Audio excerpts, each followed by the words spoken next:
For centuries, it has been debated if nature is the driving force behind a person's behavior or if nurture is more important in human development. A lot of time and research has been put into this topic to evaluate the significance of either argument, especially when a child intentionally kills another. In the case of Jamarion Lawhorn, it's hard to determine which of these two theories was the motivating factor in his actions, but it's a decision that will have to be made. One that would depend solely on a jury of 12.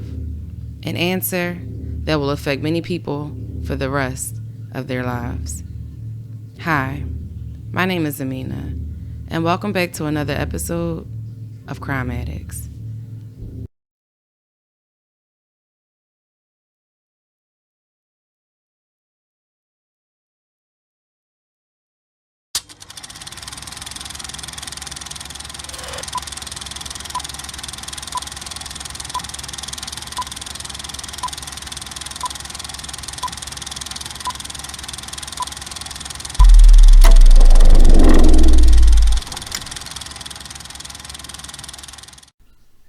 Today I will be talking about the shocking case of Jamarion Lawhorn, who in 2014 murdered 9-year-old Michael Connor Verkerke while they were playing at a playground.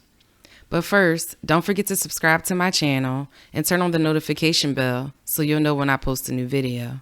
Also, follow me on TikTok and Instagram, where I only cover cases that are not discussed here on my YouTube channel. Okay, let's get back to the video. On August 4th, 2014, 12-year-old Jamarion Lawhorn and his stepdad, Bernard Harold, were building a wooden bench. For reasons unknown, Bernard got angry with Jamarion and beat him. A few hours later, over the phone, Bernard called and threatened to beat Jamarion again once he got home.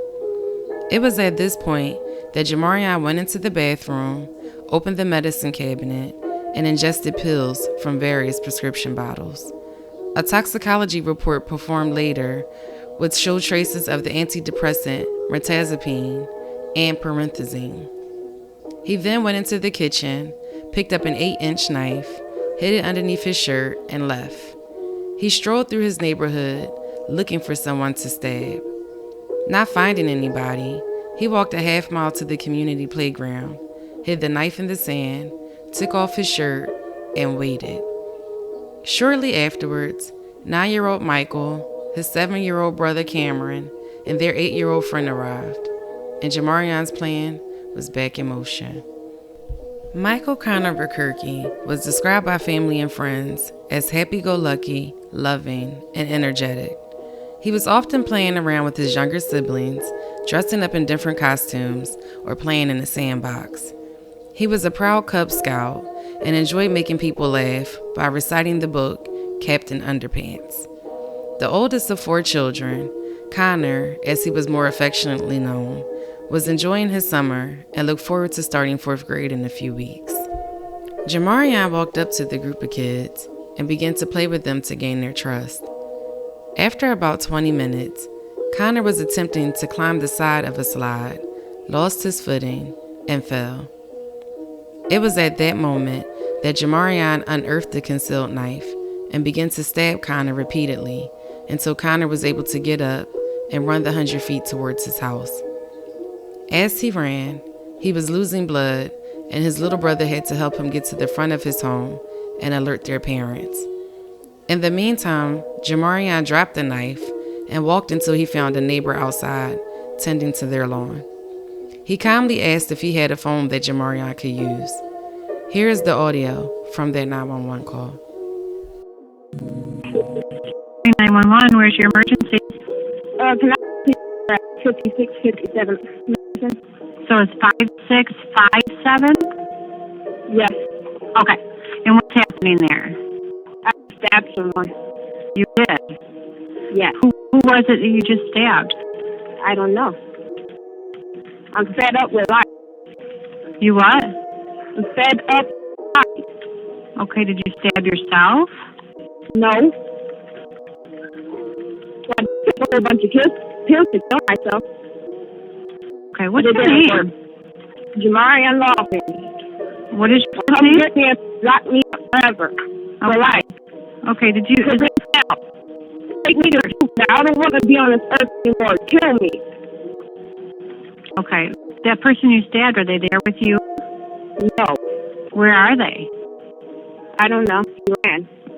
He ran off? Could you have him come and get me? Yeah, on the way, but I'm going to ask you some more questions. Can you spell your first name? I didn't understand it. Jamarion. Okay, and your last name?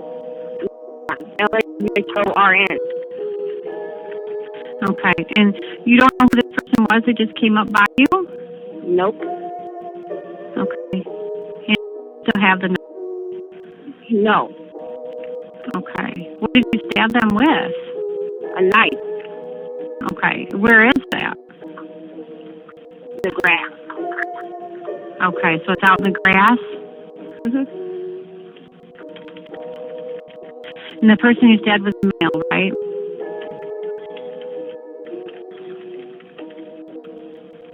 Hurry up. Hurry up, why? What are you doing? Person just came. They're gonna try to beat me. They're gonna try to beat me. So hurry up and come down here, take me to jail, do something, and text me how you do on movies. Give me an electric chair. I don't care how I die. This is the way. Okay. All right. Who's there with you? Who did you ask the address of? Some man. Come For what? kill me. Who did you ask the address to? Who was that guy? Excuse me. Can I get your name? Quinn? Quinn? Yep. Okay. Is he there with you? Did he see who you stabbed? What's going on? I don't understand what's going on. They found tonight too. They found tonight. Did he get stabbed? Did you stab him? They're gonna come and kill me. Yes, I did it. Cause I'm fed up with life and I wanna die. Witnesses will later say that Jamarion seemed extremely calm while waiting for the police. However, when they arrived and began going towards the Verkerke home, this was the only time that Jamarion became excitable. They said he started waving his hands and yelling, "Hello, I'm right here. You're going the wrong way." Jamarion would later tell investigators that he thought he needed to kill somebody so that he could receive the electric chair, since he just wanted to die. Meanwhile, Connor was laid out on his front porch, fighting for his life. He made sure to tell his family that he loved them and his little brother that it wasn't his fault. Connor's dad attempted to slow the blood loss, and when the ambulance arrived, he was transported to the hospital. He would unfortunately pass away not too long afterwards. The family was completely devastated and also confused. What would motivate someone to want to kill their son? People in the community gathered and held a vigil at the site of the incident and placed lit candles and poster boards with heartfelt messages around it. A family friend helped to set up a GoFundMe for the family to assist with funeral expenses and counseling services. They were able to exceed their $10,000 goal. Jamarion was arrested, and while being processed in the detention center, employees discovered that his body was covered in bruises. He said that his stepfather, Bernard Harrell, was the perpetrator behind the attacks. He had beat the 12-year-old with an extension cord and also punched him in the chest and stomach. When the police conducted a search of the Lawhorn home, they found many signs that the home was unfit for children to be raised in. Both the water and electric had been shut off, and traces of drug paraphernalia were found by the police, which would later be confirmed to be cocaine. Beer cans, flies, and mouse droppings were everywhere, and there were signs of electrical issues and drywall falling from the bathroom ceiling. Clothes were strewn about in every room, there was barely any food, and the kids' beds had no linens. To top it all off, the family was in the process of being evicted. Actually, this would be the 4th time they were being evicted in the last 8 years. Days after the killing, the state temporarily removed Jamarion's 14-year-old brother and 2 and 7-year-old sisters from their parents' custody and placed them with relatives.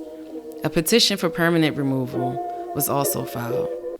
During Jamarion's pre-trial hearing, details about his mother, Anita Lawhorn, and her long history of child abuse resurfaced and put a spotlight on her previous interventions with Child Protective Services.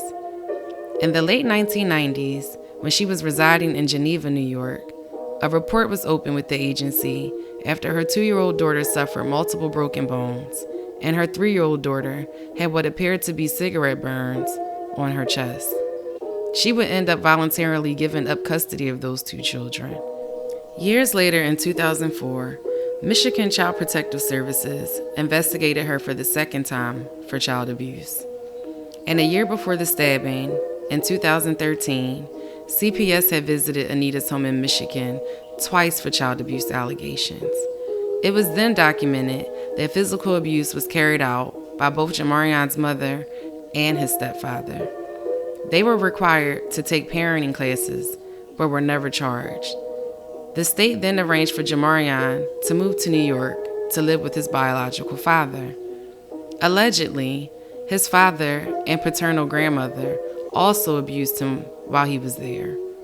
He lived with his dad for a year and went to visit his mom and siblings in June of 2014. According to his father, Lionel, it was during this time that his mom refused to send Jamarion back with him to New York. Unfortunately, his dad failed to alert authorities about this violation of their arrangement and allowed him to stay in Michigan. During this time, Anita and Bernard constantly threatened to whoop Jamarion. By August, the abuse resumed, and within weeks, Connor would be killed. State, Ken joining us again tonight. Yeah, they said they knew nothing then about the history of abuse in the young killer's family or how the state violated the law by not even trying to take Jamarion from his home. So they gave his mom $150, hoping it could help. She said. She thanked us. She said she didn't understand how we could be so nice, how we could be so kind, or, why we would help her and that kind of thing. Why were you? Because for us, that's how we were raised. I mean, I was raised with the ideals of you take care of your community all the time. You help your neighbors, you love your neighbors, and you help those that are in pain. Several days later, Connor's parents learned of the Lawhorn family's abusive history. Jamarion's mom, Anita Lawhorn, had lost parental rights to 2 other kids in New York 15 years ago, after her 1-year-old daughter suffered 4 broken bones and her 3-year-old had apparent cigarette burns. They also learned that Michigan CPS had substantiated that Jamarion had been abused by his mom and stepdad a year ago. By law, Michigan was required at the time to try to remove Jamarion from his home, but that never happened. It does feel like, somebody else not doing their job properly cost me dearly. Instead of crying out for help or something like that, he chose to act violently. Which in itself was probably a very, very loud cry for help. A month later, Connor's mom and dad are at times numb. Tears come some days, but not others. Anger wells, then fades, and turns sometimes to pity, at least for Jamarion. It's a roller coaster. It's a complete roller coaster. Today I might feel bad for him. Tomorrow I might hate him. But there's no wavering in their anger at Jamarion's mom. After the stabbing, CPS took away her other 3 kids and filed papers to terminate her parental rights. Connor's parents said they believed those kids were already gone when they gave Anita Lawhorn the money for groceries. We went there and gave her money with the intent that it would be used for good purposes. If she didn't use it for that, that's on her. Where are you it went? Up her nose. And they feel betrayed by the state. Why do they get to act outside of those laws? Why do they get to be outside of those restrictions? Is it because of their caseloads? Is it because they're in some position of power that they feel that they don't, it's their discretion which rules that they follow? It's not, and it's not. You don't get to pick and choose. What keeps them going now is their 3 sons and the community support. The vigil, the fundraisers, hundreds of cards and letters, some from strangers, some like this one from Connor's friends. Buddy, you are the nicest friend I ever had. You should come back to life so I can play with you one last time. But it's truly given me hope, because it shows me there are still, that good people far, far, far outnumber the bad. The case with CPS was reopened after the murder, and both Anita and Bernard were arrested on multiple felony charges of child abuse. Anita faced a max of 2 years in prison, and Bernard up to 3 years because of his previous criminal history. At their preliminary hearing, both defendants reported having mental health issues and not taking their medications. Initially, Bernard took full responsibility for the abuse and corroborated Anita's defense that she never touched the children. In court, he admitted to leaving the bruises on Jamarion and recalled that one of the attacks happened after he had forged Bernard's name on school papers. He also revealed his addiction to cocaine. The judge overseeing the case, however, felt Anita was guilty. He said either she participated in the abuse or was aware that it was going on and did nothing to protect her children. Here's what Anita had to say before she was sentenced.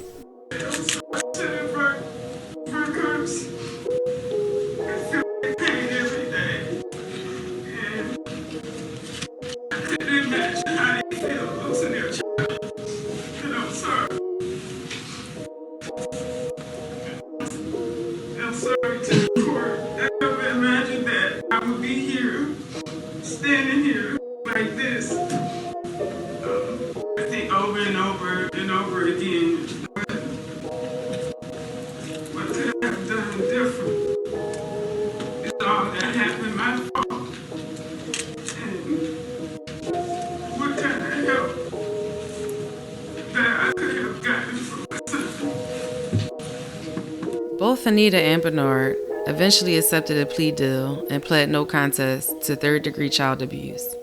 In October 2015, they were sentenced to 1 year in jail and 5 years probation, as well as parenting classes.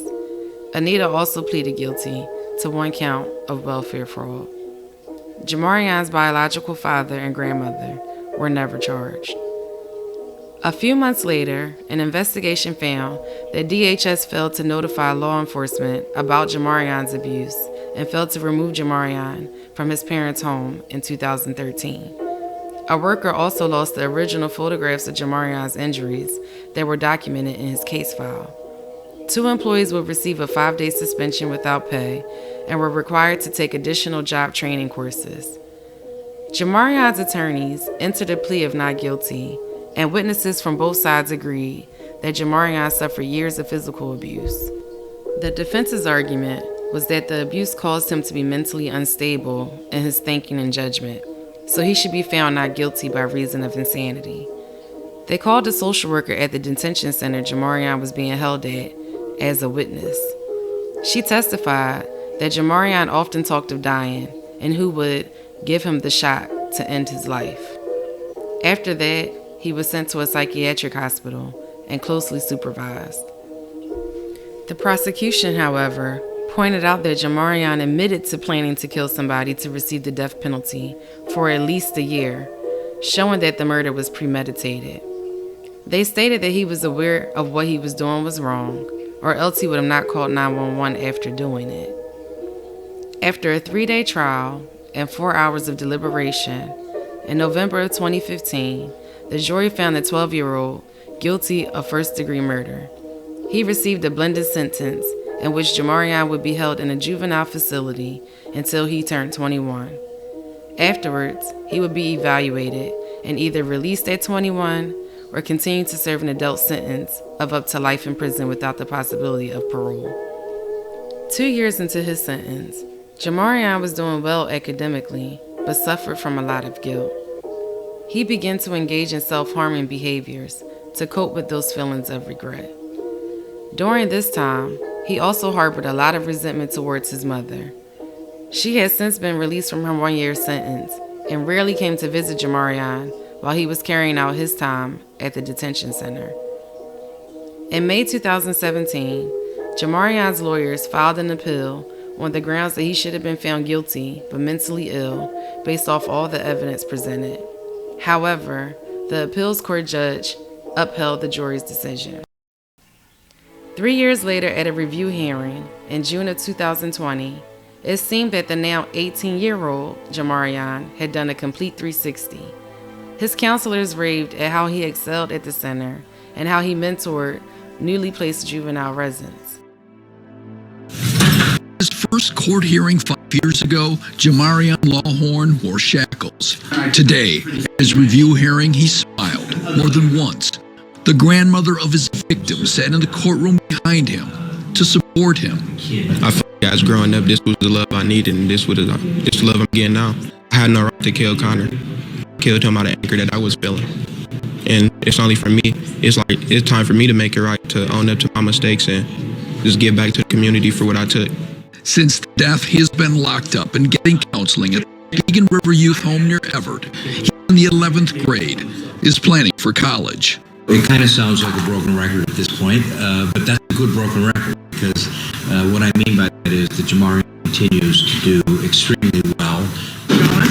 Today, the judge gave him permission to take excursions with his victim's grandmother, who already visits regularly and even wrote a book about the case. He wants to go to the YMCA, maybe movies, and yeah, just wherever he wants, adventures. Yeah.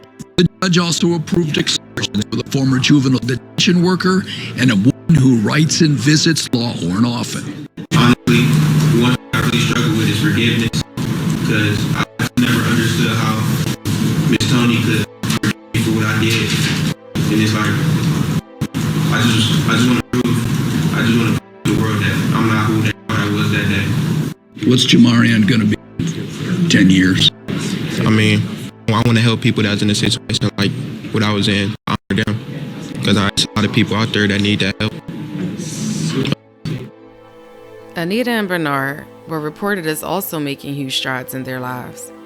Anita has since reconnected with the 2 daughters she had voluntarily gave up years prior, and both her and Bernard successfully maintained parenting classes and meetings with CPS officials. Bernard also received counseling for his substance abuse addiction. Both parents pledged not to use physical violence as a method of discipline with any of their children, and the couple had their visiting time increased with their mutual kids. On March 1st, 2021, Jamarion was officially released from the Evart Youth Academy. The soon-to-be 19-year-old would continue to be supervised by the court until he turns 21. He took up residence at Paula and William Creswell's home and has a team consisting of his probation officer, a therapist, and a mentor to monitor his rehabilitation into society. With all of the extenuating circumstances of this tragic story, it's easy to see how this case will later be used to defend whichever side of the spectrum a person is on with the nature versus nurture debate. On the one hand, you have a child who was abused and raised in an unhealthy environment that was willing to do the unthinkable just to escape. But on the contrary, many children are victims of abuse and neglect, but don't go out and murder someone because of it. Regardless, this tragedy is a perfect example of how both the actions and inactions of all the adults involved unfortunately created a recipe for murder. Do you believe justice was served in this case? Would you have been able to forgive someone who senselessly killed somebody in your family? Thanks for tuning in. I hope you enjoyed this video. Don't forget to subscribe to the channel, like, and share the video. As always, I appreciate your support, and we'll see you at the next one. All right.